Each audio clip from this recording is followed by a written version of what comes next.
de familias que hoy están enlutadas en nuestro país. Congresista Guerra García, espérenme un minuto, tenemos un enlace con otro congresista, pero regreso para sus comentarios finales. Vamos a comunicarnos en este momento con el congresista del bloque magisterial, Edgar Tello. Congresista Tello, buenos días, buenas noches, perdóneme, bienvenido al programa.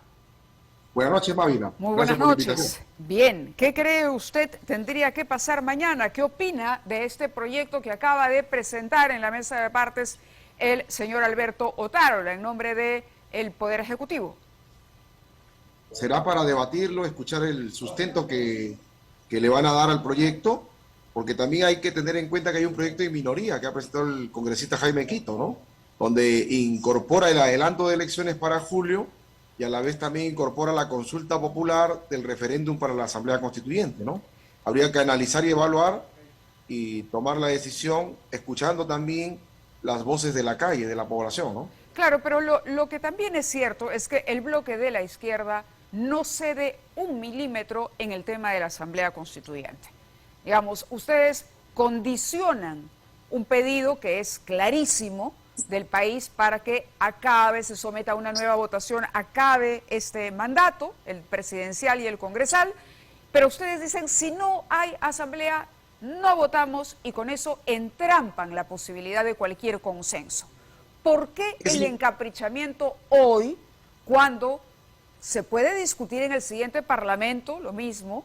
Se pueden hacer reformas en la Comisión de Constitución del nuevo Congreso que se instale con nuevos aires. Pueden ustedes ir a la campaña a competir y a decir durante la campaña que quieren cambiar y seguramente obtendrán muchísimos votantes si confían en que realmente es un clamor popular. ¿Por qué poner esa condición y no ceder un milímetro en esto?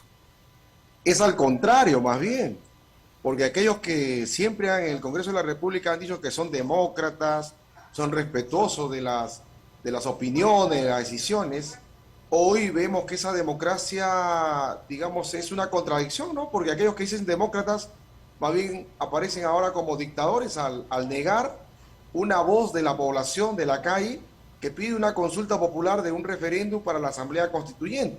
Y creo que negar eso es estar contra la decisión de las bases de la población. Correcto, pero ¿por qué se votaría? Es decir, permítame perfilar la pregunta. Es decir, ustedes dicen, sí, se aceptaría la convocatoria de una asamblea. La pregunta tendría que ser más precisa. ¿Esa asamblea funcionaría a la par que el Congreso? ¿Esa asamblea sustituiría al Congreso? ¿Qué deberíamos responder o cómo vamos a responder si ni siquiera tenemos esa información los peruanos, los que vamos a ir a las ánforas, si se aceptase la consulta que usted plantea? Primero hay que consultar a la población y lo otro puede ir de manera paralela, no hay ningún inconveniente porque la Asamblea Constituyente tiene un objetivo específico. Pero la asamblea puede cambiar, es decir, la respuesta puede cambiar dependiendo de cómo se vaya a conformar esa asamblea, de qué tipo de asamblea se encargue de redactar la nueva Constitución. Entonces, uno puede estar a favor de un tipo o en contra de otro. Es una pregunta abierta, difusa, digamos, que puede no ser del todo clara cuando se aterrice el resultado. No, más bien ahí los que se quieren confundir y terminar confundidos son los que están generando ese digamos, ese cuello de botella. Porque aquí la Asamblea Constituyente no es que lo conforme solamente el bloque de izquierda. La Asamblea Constituyente lo van a conformar los empresarios, los gremios, la sociedad civil, los partidos políticos. Es una conformación multipartidaria, ¿no? Entonces eso indudablemente hay que generar un cuco. Y yo quiero aclarar nada más que la Asamblea Constituyente no es un pedido ni un nacimiento de la izquierda, del socialismo, del comunismo.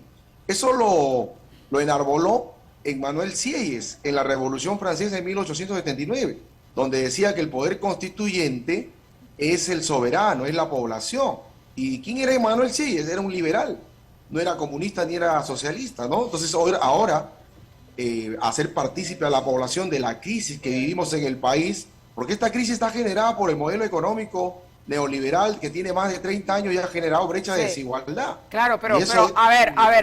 La democracia tiene como pilar la elección, precisamente, la elección de los ciudadanos, la convocatoria a elecciones. Ahí es donde el pueblo, ese poder que usted dice constituyente, digamos, ejerce. ¿no?, en el ánfora. ¿Por qué, si ya se van a adelantar las elecciones, si eso es lo que está pidiendo el país, no hacen ustedes campaña precisamente por esa idea, una idea mejor perfilada, ¿no?, más definida, y seguramente, como le digo, van a ganar y van a tener mayoría en el próximo Congreso? ¿Por qué poner ahora el candado para que se realice el proceso electoral? Miren, en las redes, como ya lo dijo un congresista en el Pleno del Congreso, la población transmite, ¿no?, que es un contrato ley, que hay que modificar el contrato ley. ¿Y cómo se va a modificar el contrato ley? La única manera de modificarlo es a través de la elaboración de una nueva Pero dígalo en constitución. campaña, pues, y través de gane la mayoría usted en el Congreso. ¿Por qué no? Pero ¿O es el temor a que no vayan a tener una representación parlamentaria después del desastre del gobierno del señor Castillo, que de hecho se va a convertir en una mochila pesada de cargar por los sectores de izquierda?